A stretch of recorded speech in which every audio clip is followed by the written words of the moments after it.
Hey there, and welcome to this walkthrough of the 100-Day Project, days 21 through 30.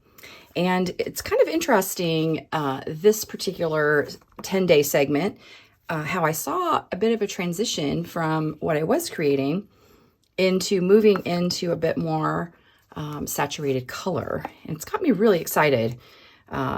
You'll see here with this one, I actually was painting on paper. I find that I like working that way much better. Not taking one piece, painting it, but to work on paper and then work on parts of that paper and then cut pieces out and then layer them onto the book board. These are old book covers. And I really like how that process is working for me. And I'm using crayons and acrylic and pencils and markers. So I'm using an assortment of different mediums, but it seems to be working. So I'm really excited about where this will go and what the next 10 days bring. So thanks for watching.